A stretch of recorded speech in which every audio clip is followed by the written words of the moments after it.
우리 한 번 더 이렇게 인사했으면 좋겠습니다. 제가 언제 밥 한 번 사겠습니다. 그 약속 꼭 지키시길 소망합니다. 네. 다들 저녁 식사는 하셨습니까? 7시 반 예배 시간을 지키시기 위해서 아마 저녁을 들고 오신 분도 계실 것이고, 아니면 시간이 애매해서 저녁을 예배 끝나고 드시기 위해 오신 분들도 계실 것 같습니다. 저는 예배 끝나고 맛있는 거 먹으려고 아직 안 먹었습니다. 이 밥이라는 것은 어떻게 보면 우리가 일상생활을 하는데 가장 필요한 에너지원이지 않을까 싶습니다. 이 밥을 먹지 않으면은 굉장히 사람의 힘이 없어지고 또 예민해지고, 배고프면 다들 그렇죠. 막 너무 예민해지고 힘이 하나도 없고 기력이 없는 것을 우리가 참 많이 경험한 적이 있을 것 같습니다. 우리가 제대로 먹고 잘 먹고 맛있게 먹어야 우리 신체가 건강해지고 우리 몸이 건강해지고 또한 활력 있게 매일매일 하루하루를 살아갈 수 있는 것이죠. 직장인들 사이에서도 점심 메뉴를 뭐 먹을지 이게 굉장히 고민이라고 합니다. 어떻게 보면 참 행복한 고민이기도 한 것 같은데, 오늘은 뭘 먹어야 될까? 어제 먹은 건 먹기 싫은데, 그저께 먹은 건 먹기 싫은데 뭘 먹어야 될까? 이렇게 고민하는 게 직장인들에게 있어서 적지 않은 스트레스라고 합니다. 그리고 또 모임에서 모였을 때 뭘 먹어야 다른 사람들에게 다 만족감을 줄 수 있을까? 이렇게 모임 가운데서도 메뉴를 정하는 것도 참 쉽지가 않은 것 같습니다. 이처럼 무언가를 먹는다라는 것은 우리에게 굉장히 기쁨이 될 때도 있고 우리에게 정말 행복감을 줄 때도 있지만, 어떻게 보면은 스트레스로 다가오는 경우가 있습니다. 예수님께서는 오늘 요한복음을 통해서 총 8개의 자기 계시를 통해서 우리들에게 말씀하여 주십니다. 여기서 자기 계시라고 하는 것은 나는 무엇이다, 이렇게 총 8개를 통해서 예수님께서는 도대체 누구신가라는 것을 우리에게 명확하게 보여주고 있는데요. 예수님께서는 그 첫 번째 자기 계시로 나는 생명의 떡이다, 나는 생명의 떡이다 라고 말씀하셨습니다. 우리가 즐거움을 얻고 또한 걱정하는 그것을 통해서 예수님께서는 나는 생명의 떡이다 라고 말씀을 하신 것이죠. 그런데 이 생명의 떡, 우리는 이 떡의 의미를 잘 알아야 합니다. 우리는 한국은 쌀을 먹습니다. 쌀로 밥을 지어서 흰밥을 먹거나 아니면 콩을 넣어서 콩밥을 먹습니다. 우리는 쌀이 주식입니다. 하지만 예수님 시대 때의 주식은 떡이었습니다. 우리는 지금 쌀을 먹지만 예수님 그때 당시 2000년 전에는 떡이 주식이었기 때문에 예수님께서는 어떻게 보면은 우리가 인간 생활에 있어서 가장 필요한 음식을 통해서 나는 생명의 떡이다, 나는 너희들에게 반드시 있어야 할 필요한 존재다 라고 무리들에게 선포하셨던 것이죠. 우선 예수님께서 생명의 떡이라고 말씀하신 이 첫 번째 자기 계시를 이해하기 위해서는 요한복음 6장 초반부의 말씀을 이해해야 합니다. 요한복음 6장엔 어떤 사건이 나오냐면 우리가 너무나도 잘 알고 있는 오병이어 기적의 사건이 등장합니다. 예수님께서 보리떡 5개와 물고기 2마리로 5,000명을 먹이신 기적, 남자만 5,000명이라고 기록되어 있기 때문에 10,000명, 15,000명 그 이상으로도 추산할 수 있는데, 그 수많은 무리들을 다 먹이셨습니다. 그냥 먹이신 게 아니라 배부르게 먹이시고 12광줄이나 남기셨습니다. 그날 그 자리에 있었던 무리들의 마음은 어땠을까요? 정말 자기들의 눈으로 보고도 믿지 못할 광경이 일어났습니다. 어떻게 아무것도 없는 상태에서 우리의 배를 채워주실 수가 있을까? 아무것도 없는 상태에서 먹을 것이 생겼기 때문에 그들은 정말로 믿을 수 없는 광경을 본 것입니다. 그때 당시 사람들은 무엇을 염려하며 살았냐면, 예수님께서 말씀하셨듯이 무엇을 먹을까, 무엇을 마실까, 무엇을 입을까 염려하면서 살고 있었습니다. 늘 먹는 문제로 고민하고 있었고, 늘 생존의 문제로 고민하고 있었고, 살아남아야 하는 문제로 고민하고 있는데, 그들의 눈앞에서 예수님께서 수천 명의 사람들을, 정말 많은 무리들을 먹이신 그 기적의 광경을 보았을 때에 그 사람들의, 거기에 모였던 사람들은 자기의 눈을 의심하고, 또한 예수님께서 이 사람이 정말로 참 메시아, 참 선지자, 우리를 로마의 압제에서 구원해 주실 분이시구나 라는 확신이 있었을 것입니다. 예수님께서는 그 이외에 죽은 사람도 살리시고 아픈 병자도 고치시곤 했었지만, 그것이 내 일이 아니라면은 크게 와닿진 않습니다. 내가 죽었다가 다시 살아난 게 아니고 내가 아팠다가 고침을 받은 게 아니라면 그게 나에게 있어서 크게 다가오진 않았겠지만 수천 명의 무리를 먹이신 그 사건을 통해서 아마 예수님의 팬으로서 거기에 모여있는 무리가 다 예수님의 팬이 되었을 것입니다. 먹을 것을 보여줌으로써 또한 먹을 것을 만들어 주심으로써 그들의 배를 채워주셨기 때문에 수많은 무리들은 예수님을 따르기 시작했던 것이죠. 하지만 예수님은 이 모든 것을 아시고 자리를 피하셨습니다. 하지만 끈질기게도 그 무리들은 예수님을 찾아오게 되는데 오늘 6장 24절에서 25절 말씀에 보면 무리가 거기에 예수도 안 계시고 제자들도 없음을 보고 곧 배들을 타고 예수를 찾으러 가버나움으로 가서 바다 건너편에서 만나 랍비여 여기 언제 오셨나이까 하니 이렇게 기록되고 있습니다. 이들이 예수님을 찾고자 하는 열정이 굉장히 대단합니다. 그냥 여기서 저 옆 동네로 간 것이 아니라 바다를 건너서 예수님께서 계셨던 곳으로 찾아갔습니다. 그들의 열정은 대단하지만 그들의 목적이 잘못되어 있었습니다. 예수님께서 하나님의 아들이심을 믿는 우리에게 그들에게 영생을 주는 그 목적으로 찾아간 것이 아니라 그들이 예수님을 찾아간 목적은 예수님께서 내 배를 불려주시고 나에게 먹을 것을 주시고 내 인생에 있어서 어떻게 보면 해결사의 역할을 해주시는 분이시구나, 그러한 믿음 때문에, 그러한 동기 때문에 내가 조금 더 잘 살고 내 삶이 조금 더 윤택해지기 위해서 예수님을 찾아서 쫓아갔던 것이죠. 사랑하는 성도님들, 우리들의 신앙생활의 모습 가운데에 이러한 무리들의 모습은 없는지 이 시간 한번 되돌아보시길 소망합니다.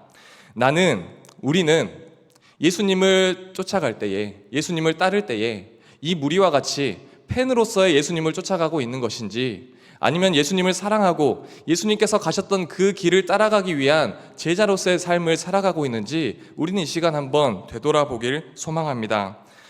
팬은 언젠가 마음이 식어버립니다. 요즘 한참, 이거 참 말씀드리기 조심스럽긴 한데 대부분의 아마 임영웅 씨를 좋아하실 겁니다. 그런데 요즘은 제가 안 봐서 그런지 모르겠지만 TV에 조금 뜸하신 것 같더라고요.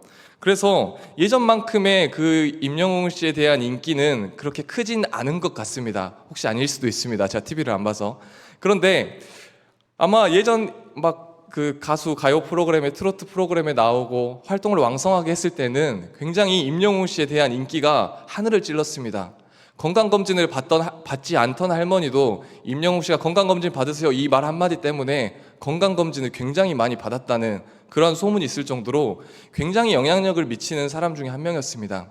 그런데 활동이 조금 뜸하고 TV에서 나오는 빈도가 줄어들다 보니까 임영웅 씨라는 그 인지도가 예전만큼은 아닌 것 같습니다. 팬의 마음은 이와 마찬가지입니다. 내 눈에 보일 때는 좋지만 내 눈에 보이지 않는다면 언젠간 마음이 식어버립니다. 또 그 사람이 어떠한 도덕적인 잘못을 했을 때, 나에게 실망감을 주었을 때에는 팬으로서 쫓아가는 것이 아니라 그냥 등을 돌려버리게 되는 것이죠. 하지만 제자는 다릅니다. 제자는 항상 순종합니다. 그리 아니하실지라도 순종합니다. 그분의 뜻과 나의 뜻이 다르다고 할지라도 그래도 쫓아가며 따라가며 순종하는 사람이 바로 제자로서의 삶입니다. 바라기는 사랑하는 성도님들, 우리 모두가 예수님을 따르는 믿음 생활을 할 때에 팬의 모습이 아닌 제자로서의 모습으로 예수님을 따라가기를 소망합니다. 팬의 모습으로서 그냥 한번 뜨거웠다가 식어져 버린 그런 모습이 아니라 항상 꾸준히 예수님만을 바라보고 순종하는 마음으로 예수님을 닮아가고 예수님을 쫓아가는 그러한 믿음의 성도님들 되시길 간절히 소망합니다. 이처럼 그 수많은 무리들, 목적을 가지고 예수님을 따르는 자들에게 예수님께서는 이렇게 말씀하셨습니다. 6장 26절에서 27절 말씀, 예수께서 대답하여 이르시되 내가 진실로 너희에게 이르노니 너희가 나를 찾는 것은 표적을 본 까닭이 아니요 떡을 먹고 배부른 까닭이로다. 썩을 양식을 위하여 일하지 말고 영생하도록 있는 양식을 위하여 하라. 이 양식은 인자가 너희에게 주리는 인자는 하나님께서 인치신 자리나. 아멘. 헛된 갈망과 욕심을 가지고 따라온 무리들을 향해서 썩을 양식을 구하지 말고 내가 너희에게 주는 생명의 양식을 구해라 라고 예수님께서는 말씀하셨습니다. 그런데 그 무리는 그 당시 예수님께서 말씀하시는 그 말의 뜻을 이해하지 못했습니다. 그러면서 구약 시대 때 이스라엘 백성들을 먹였었던 그 만나를 예로 들면서 예수님께 다시 질문합니다. 어떻게 보면 이 사람들은 굉장히 영적이고 이 만나, 구약 시대의 만나를 인용해서 질문함을 통해 굉장히 영적이고 성경적인 듯한 모습을 보여주고 있지만 여전히 그들의 관심거리는 어디에 있었습니까? 먹을 것에 있었습니다. 여전히 그들의 관심거리는 예수님 영생에 있는 것이 아니라 그냥 내 배를 채워줄 것, 내 눈에 보이는 것에 있었습니다. 그래, 보리떡과 물고기, 고기 반찬은 아니더라도 예수님께서 만나를 우리에게 엄청나게 부어주시겠지, 이러한 먹을 것을 계속해서 구하는, 눈에 보이는 것을 구하는 무리들이었던 것이죠. 그러면서 예수님께서는 계속해서 말씀하십니다. 6장 32절 말씀, 예수께서 이르시되 내가 진실로 진실로 너희에게 이르노니 모세가 너희에게 하늘로부터 떡을 준 것이 아니라 내 아버지께서 너희에게 하늘로부터 참떡을 주시나니. 35절 말씀, 예수께서 이르시되 나는 생명의 떡이니 내게 오는 자는 결코 줄이지 아니할 터이요 나를 믿는 자는 영원히 목마르지 아니하리라. 아멘. 예수님의 말씀이 하늘에서부터 참된 만나를 내려주실 건데 그것은 구약의 하얀 만나가 아니라 그것은 나다. 내가 생명의 떡이다. 예수님께서 그들이 매일매일 먹어야 할 영적인 생명의 떡이다 라고 말씀하신 것이죠.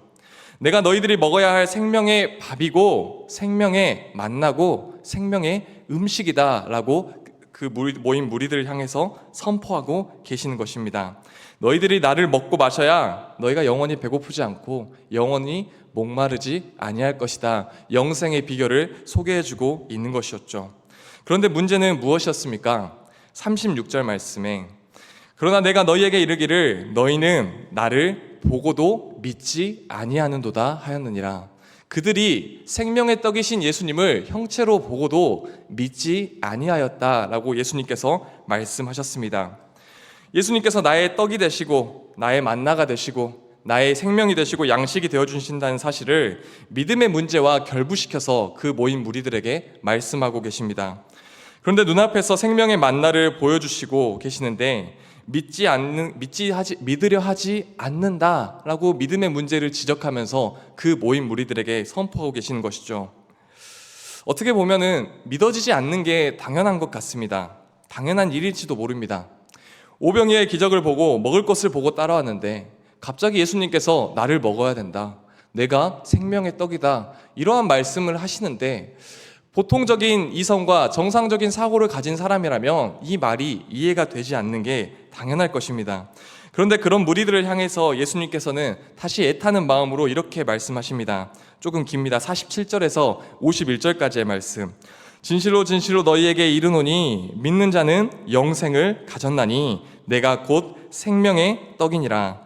너희 조상들은 광야에서 만나를 먹었어도 죽었거니와 이는 하늘에서 내려오는 떡이니 사람으로 하여금 먹고 죽지 아니하게 하는 것이니라. 나는 하늘에서 내려온 살아있는 떡이니 사람이 이 떡을 먹으면 영생하리라. 내가 줄 떡은 곧 세상의 생명을 위한 내 살이니라 하시니라. 아멘.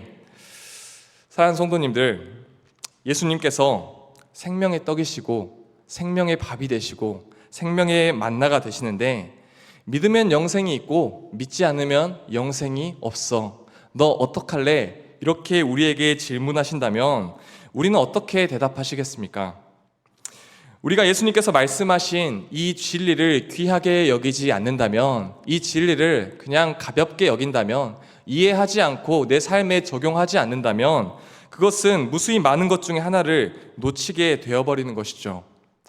그렇다면 예수님께서 말씀하신 생명의 떡이라는 게 무엇일까요? 우리는 참 요한복음을 많이 읽었습니다. 그리고 수많은 설교들을 통해서 나는 생명의 떡이다, 예수님께서 생명의 떡이다 라는 말씀을 참 많이 들었습니다. 그런데 정작 생명의 떡이 무엇인가, 그 의미를 설명하라고 한다면은 뭔가 명확하게 명쾌하게 설명하기가 쉽지 않은 것이 사실입니다.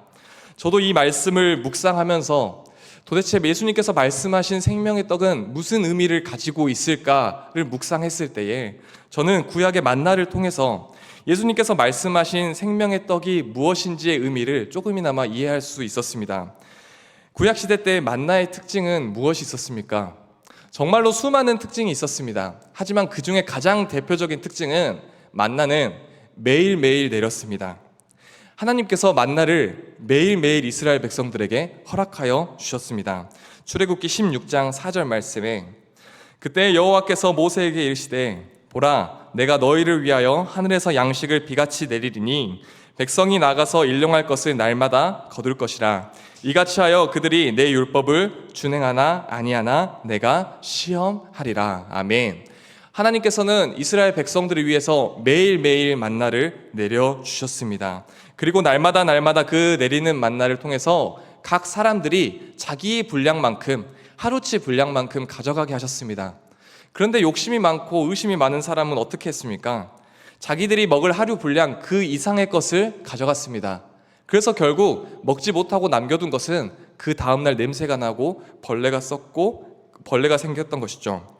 하지만 안식일에는 예외가 있었습니다. 안식일 전날에 2배로 갖다 놓으면은 이틀치를 갖다 놓으면은 안식일 날은 썩지 않고 그들이 배불리 먹을 수 있었던 것이죠. 이처럼 하나님께서는 매일매일 이스라엘 백성들에게 만나를 내려주심으로써 매일매일 그들의 생명을 공급해 주셨습니다. 하나님께서 주신 만나는 내가 먹고 싶을 때 먹고 먹기 싫을 때 먹는 그런 것이 아니었습니다. 내가 귀찮다고 그냥 매일매일 만나 가지러 가기 귀찮으니까 그냥 일주일치 한꺼번에 내가 가져와야겠다 이럴 수 있는 것도 아니었습니다. 그렇기 때문에 매일매일 나가서 만나를 구해와야 했던 것이죠. 여기서 정말 중요한 영적인 원리가 있습니다. 우리가 정말로 우리의 마음속에 예수님을 모시고 예수 그리스도의 말씀을 우리가 듣고 주님께 우리의 마음을 집중해야 하는 것은 일주일에 한 번만 하면 되는 게 아니라는 것이죠. 우리가 밥을 일주일에 몇 번 먹습니까? 보통 다이어트를 하신다거나 금식 기도를 하시는 분이 아니시라면 하루에 2끼에서 3끼 정도는 드실 것입니다. 매일매일 밥을 그렇게 먹습니다. 왜냐하면 내가 오늘 4끼를 먹고 내가 오늘 5끼를 먹었다고 해서 내일 배가 고픈 게 내일까지 배가 부른 게 아니기 때문이죠. 그날 먹은 에너지가 하루를 살게 하지 그 다음날 일주일까지는 살게 할 수 없기 때문입니다. 아쉽게도 우리의 영혼도 마찬가지입니다. 주일날 한번 담임 목사님의 설교를 들은 것만으로도 우리가 일주일을 살아가는 데에 너무나도 힘듭니다. 우리는 매일매일 말씀을 먹어야 하고 하나님의 말씀 가운데에 거해야 하고 또한 영적으로 성령 충만함이 있어야 매일매일 그 어려운 삶 가운데에서 능히 승리할 수 있게 되는 것이죠. 예수님은 생명의 떡이십니다. 또한 생명의 만나이십니다. 그러한 예수님께서 우리에게 요구하시는 것이 무엇이냐면 매일매일 주님의 말씀을 먹는 것입니다. 매일매일 주님의 말씀을 가까이 하고 매일매일 우리가 기도 생활을 함으로써 우리의 영혼을 우리가 지켜서 이 세상 가운데에 승리하며 나아가는 것이 주님께서 우리에게 원하시는 영적인 방법인 것이죠. 만나만 그랬던 것이 아닙니다. 성소에 들어가면 금촛대와 떡상, 분향단이 있습니다. 이 3가지의 특징이 무엇이냐면 이것 또한 매일매일 관리를 해줘야 했습니다. 금촛대와 떡상, 분향단을 매일매일 관리해주고 떡을 갈아주고 향불을 갈아주고 불이 꺼지지 않도록 기름을 채우는 일을 매일매일 했어야 했습니다. 이러한 설계를 통해 주님께서 원하신 것이 무엇이냐? 믿는 자들은, 그리스도인들은 매일매일 하나님을 만나는 자리, 주님의 임재의 자리에 나올 수밖에 없도록 만들어 놓으신 것이죠. 이와 동일하게 만나 또한 매일매일 먹어야 합니다.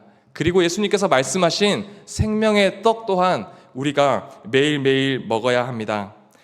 바울은 이렇게 이야기합니다. 나는 날마다 죽노라.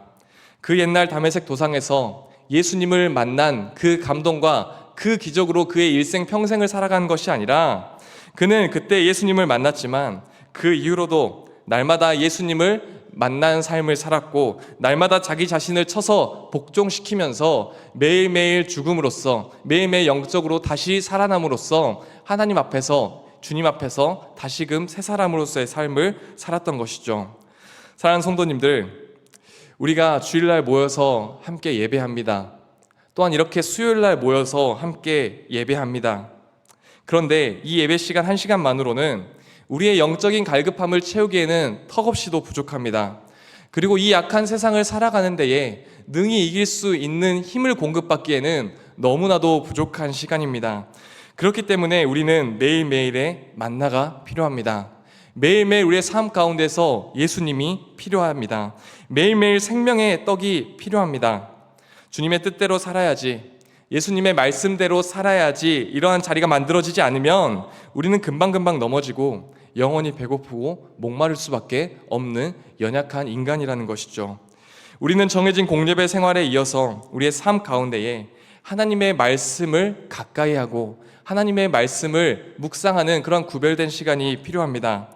말씀으로 힘을 얻고, 말씀으로 내 안에 어려움이 회복되고, 말씀으로 우리의 영혼이 날마다 다시금 회복되고 다시금 살아나는 그러한 은혜의 시간이 반드시 필요하다라는 것입니다.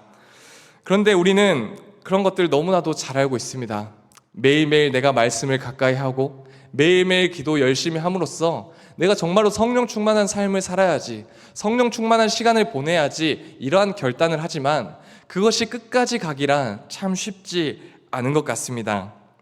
그 이유는 무엇일까요? 누군가 저에게 예배 끝나고 밥 먹을래, 치킨 먹을래 한다면 저는 치킨을 먹겠습니다라고 말할 겁니다. 또 누군가 저에게 밥 먹을래, 피자 먹을래 한다면 저는 1초도 고민 안 하고 피자를 먹겠습니다라고 할 겁니다. 왜냐하면 밥은 아무런 맛이 느껴지지가 않습니다. 밥만 먹으면은 아무런 맛이 느껴지지 않고 퍽퍽하기만 합니다. 영적인 원리도 이와 마찬가지인 것 같습니다. 정말로 이 밥을 먹어야 우리의 삶 가운데에서 정말로 성령이 충만하고 이 생명의 음식, 생명의 밥을 먹어야 우리의 영혼이 매일매일 살아나는 것 우리가 너무 잘 알고 있는데 이게 그렇게 매력적이지 않습니다. 어쩌면 너무 지루할 때도 있고 너무 팍팍할 때도 있습니다. 우리가 매일 먹는 만나가 매일 먹는 흰 쌀밥처럼 별 특징도 없는 것 같고 몸이 건조한 것이기 때문에 밥에서 아무런 맛이 느껴지지 않는 거기 때문에 우리가 매일매일 말씀과 기도 생활을 함에도 불구하고 그것들을 매일매일 실천하기가 어렵고 힘들다라는 것이죠. 예수님의 말씀, 예수님을 나의 생명의 떡으로 매일매일 먹고 피로를 채운다라고 하는 것은 복잡하고 대단한 것이 아니라 굉장히 단순합니다. 매일매일 기도하고 매일매일 말씀 보고 매일매일 주님을 생각하는 것이 생명의 떡이신 예수님을 먹는 방법입니다. 자신 있게 말씀드릴 수 있는 것은 이 이외에 다른 방법은 없습니다. 그런데 이것이 특별히 맛있다거나 특별히 재밌다거나 특별히 막 매력적이거나 뭔가 사람을 홀리는 듯한 그러한 성질을 가지고 있지는 않습니다. 그렇지만 이 방법 말고는 예수님을 나의 만나로, 나의 밥으로, 나의 생명으로 받아들일 수 있는 방법은 없습니다. 이런 것들이 너무 지루하고 너무 뻔하다 보니까 밥보다 피자나 햄버거를 더 좋아하는 저처럼 다른 방법으로 예수님을 찾고자 하는 사람들이 너무나도 많아지고 있는 것 같습니다.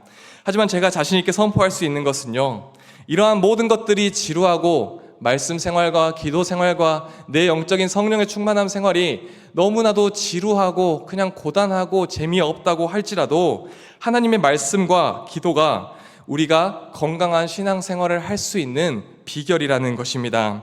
수많은 달콤한 일, 달콤한 행사, 다른 어떠한 것들이 있다고 할지라도 우리는 다른 별식을 찾는 것이 아니라 우리는 다시 하나님의 말씀과 하나님의 기도로 돌아가서 매일매일 우리가 살아갈 수 있는 만나, 매일매일 우리가 살아갈 수 있는 은혜를 얻어야 될 줄로 믿습니다. 사랑하는 성도님들, 이러한 은혜가 여기 모인 우리 모든 성도님들에게 있기를 소망합니다.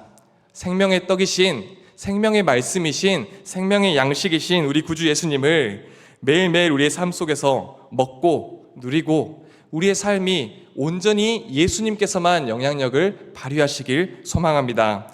말씀을 마치겠습니다.